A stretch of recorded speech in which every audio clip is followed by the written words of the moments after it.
नमस्कार। Social city prime में चुनाव विकास और समीकरण में आपका स्वागत है। मैं हूं मनीष उपाध्याय।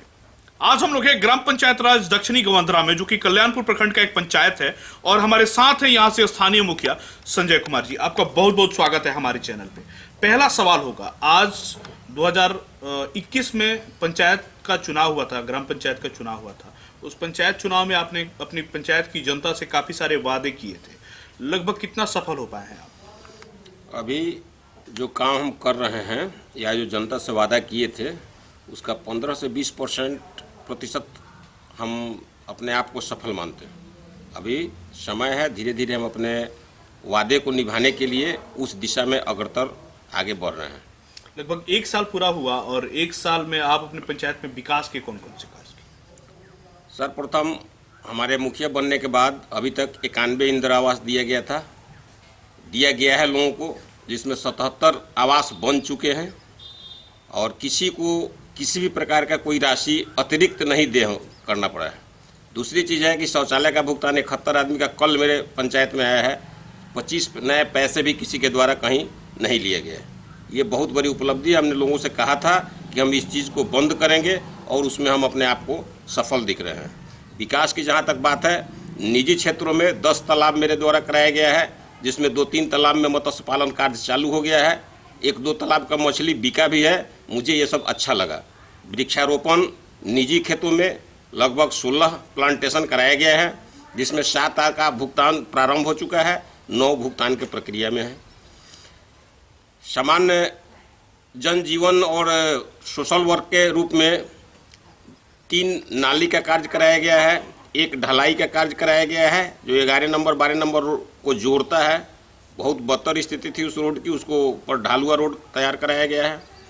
रेस्ट श्मशान में मिट्टी कार्य कराया गया है, और मार्केट बाजार में पूरन छपरा गुदरी बाजार में मिट्टीकरण कराया गया है। गुदरी बाजार से सटे एक नाला निकाला गया है, जिससे पानी का निकासी दहुरा चौर तक हो।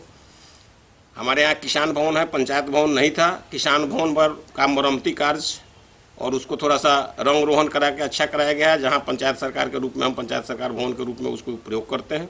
किसानों का काम और पंचायत के अन्य लोगों का काम हम वहीं से करते हैं। मुख्यमंत्री 7 निश्चय योजना, जो कि पूरे बिहार के लिए एक बहुत ही महत्वाकांक्षी योजना माना जाता है, इसको कितना सफल मानते हैं? इसमें हमारे समझ से 50% की सफलता है। अभी 50% इसमें कमी है, जिसमें पदाधिकारीगण और जनप्रतिनिधि दोनों संलिप्त हैं। अगर वे लोग अपने आप को सुदृढ़ करें, मजबूत हों अपने अंदर से कि नहीं कि इसको करना है और कराना है, तो निश्चित उसमें सफलता का प्रतिशत और आगे बढ़ेगा। आपके पंचायत में टोटल कितने वार्ड हैं? कितने वार्ड ऐसे हैं जहां की जनता नल जल योजना का लाभ ले रही है, और कितने वार्ड अभी भी इस योजना से वंचित हैं? हमारे पंचायत में कुल 13 वार्ड हैं, जिसमें 10 वार्ड में नल जल चल रहा है। यदा कदा स्टार्टर या मोटर के गड़बड़ी से 20 घंटा तक बंद रहता है। जैसे ही मुझे इसकी सूचना मिलती है, हम निश्चित तौर पर स्वयं जाके उस वार्ड की वर्णन प्रबंधन समिति से संपर्क करके उस कार्य को कराने का प्रयास करते हैं। 3 नल जल की स्थिति मेरे यहाँ नल जल लगा हुआ है, लेकिन 2 जगह का एमबी अप्राप्त है। जेई के द्वारा एमबी नहीं दिया जा रहा है, जिसके चलते अग्रतर उसमें जो कुछ काम शेष है हम नहीं करा रहे हैं। जब तक एमबी प्राप्त हो जाएगा, उसके बाद बचे हुए कार्यों का हम एस्टिमेट करा के जेई से और उस कार्य को पंचायत के स्तर से कराने का काम करेंगे। शिक्षा और चिकित्सा, जो कि समाज का एक बहुत ही महत्वपूर्ण अंग है, इसकी क्या स्थिति है आपके पंचायत? चिकित्सा की तो बहुत ही लचर स्थिति है। वो तो हम कहेंगे कि वो 10% पे है। चिकित्सा की जो स्थिति है, उसमें हमारे यहाँ स्वास्थ्य उपकेंद्र है, लेकिन कभी भी एनएम वहाँ स्वास्थ्य उपकेंद्र पर उपलब्ध नहीं रहती है। इसकी शिकायत मैंने प्रभारी को भी की थी। प्रभारी से कहा भी था कि आपके पास दवा फेंका जाता है, कुछ आयरन, कुछ पैरासीटामोल दे के, और एनएम को यहाँ बैठाइए 2 घंटे के लिए, 1 घंटे के लिए। कुछ गरीब लोगों को जो है 10 रुपया 5 रुपया का लाभ तो कम से कम दवा से मिल जाएगा। वो दवा बाजार से नहीं खरीदना पड़ेगा।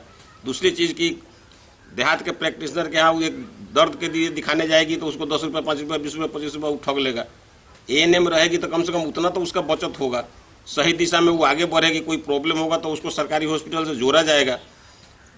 तो इस प्रकार का काम नहीं हो पाया, इसलिए 0 पर है मेरे यहाँ, 10% पर है। आशा लोग हैं 10-11 गो, आशा लोग टीकाकरण वगैरह में जो अपना पार्टिसिपेट करती हैं, लेकिन उन लोगों का काम बहुत हद तक संतोषप्रद नहीं है। कुछ आशा बहुत आगे बढ़ के काम करती है और कुछ आशा जो है बन गई है, लेकिन वो फील्ड में नहीं आती है, वो घर घर नहीं घुस पाती है। सरकार की बहुत कल्याणकारी योजना है, मातृवंदना या बहुत सारी योजनाएं हैं जो आशा के माध्यम से, आंगनबाड़ी के माध्यम से उन लाभुकों को लाभ दिलवाया जा सकता है, वो गरीब लोगों को लाभ दिलवाया जा सकता है जिससे वो लोग वंचित हैं। अगर स्वास्थ्य विभाग इस पर थोड़ा सा सजग हो, आशा प्रत्येक घर में घुसे और पता करें कि कौन गर्भवती महिला है, जिससे 5,000 रुपया दिलवाया जाए, तो निश्चित तौर पर पंचायत का विकास होगा, उस क्षेत्र में होगा, कल्याणकारी योजना के क्षेत्र में विकास होगा, क्योंकि सबके सम्मिलित प्रयास से ही विकास संभव है। आंगनबाड़ी केंद्र, आशा, पंचायत के प्रतिनिधि, जो भी विंग है पंचायत का, वे तमाम लोग जब एक साथ बैठ के और एक ग्रुप बना के काम करेंगे तो निश्चित तौर पर पंचायत का विकास, कोई ताकत नहीं है कि विकास को रोक सके। हम उस दिशा में आगे बढ़ रहे हैं, प्रयास कर रहे हैं। एक आध बैठक लोगों के साथ किए हैं, अभी पूर्ण सफलता मुझे नहीं मिली है, लेकिन विश्वास है 1-2 बैठक और करने के बाद सफलता मिलेगी। पंचायत की मुख्य समस्याएं कौन कौन सी जिससे यहाँ की जनता अभी भी जूझ रही है? ये पंचायत की मुख्य समस्या की जो बात है, सिंचाई, पंचायत का किसानों के लिए सिंचाई और आधुनिक उपकरण, मजदूर की जो स्थिति, धीरे धीरे मजदूर जो यहाँ से पलायन कर रहे हैं, तो यहाँ मजदूरों की कमी महसूस कर रहे हैं किसान वर्ग, और उन लोगों को चाहिए आधुनिक उपकरण। लेकिन कृषि विभाग के द्वारा यंत्रीकरण के लिए बहाली तो है, लेकिन उस पर काम नहीं हो पाता है ढंग से। नहीं तो 25-25 के समूह बना के एटीएम है, बीटीएम है, उन लोगों के द्वारा अगर एफआईजी का ग्रुप का संगठन करवाया जाए, उन लोगों को 90% पर अनुदान पर सामान दिलवाया जाए, कृषि उपकरण दिलवाया जाए, तो कृषि क्षेत्र में निश्चित तौर पर मेरा पंचायत आगे जाएगा। क्योंकि पैक्स के माध्यम से खाद, उर्वरक और धान अधिप्राप्ति, गेहूं अधिप्राप्ति मेरे द्वारा किया जाता है। मैं पैक्स अध्यक्ष भी हूं। तो मेरा अपना सोच है कि किसानों को हर क्षेत्र में, जैसे बागवानी के क्षेत्र में, मत्स्य पालन के क्षेत्र में, गौ पालन के क्षेत्र में, इन सारे क्षेत्रों के विकास के लिए टाइम टू टाइम, अब एक बार साल में 2 बार चौपाल हो गया, रबी का और खरीफ का। खरीफ में ये आ रहा है सरकार का योजना, रबी में ये सरकार का योजना आ रहा है, तो उन सब चीज़ों से समुचित विकास संभव नहीं है। योजना की जानकारी दे देने मात्र से वो समुचित विकास नहीं होगा। उसके लिए प्लानिंग करके विभाग को एक पंचायत चयन करके उस पर काम करना पड़ेगा, ताकि उस पंचायत अगर आगे बढ़े तो अड़ोस पड़ोस का पंचायत देखे भाई क्यों आगे बढ़ रहा है, उसमें क्या ऐसा है कि वो आगे बढ़ रहा है। और इस प्रकार की जब व्यवस्था होगी, उसमें सरकारी लोग सपोर्ट करेंगे, तो निश्चित तौर पर उस क्षेत्र में भी हम आगे बढ़ेंगे। अपनी पंचायत की जनता से क्या अपील करेंगे? हम अपने पंचायत की जनता से यही अपील करेंगे या करते हैं कि जो भी सरकार की योजनाएं हैं उसके बारे में सबसे पहले उनको पूर्ण जानकारी हो, ताकि वे कहीं मिसगाइड ना हो, किसी के बहकावे में ना आवे। किसी को 500 योजना, 500 रुपये का लाभ लेने के लिए 150-200 रुपया उनको कहीं नहीं देना पड़े। वो जानकार बने, जैसे ही उनको योजना की जानकारी हो जाएगी और सही दिशा में वो आगे बढ़ेंगे, हम उनके साथ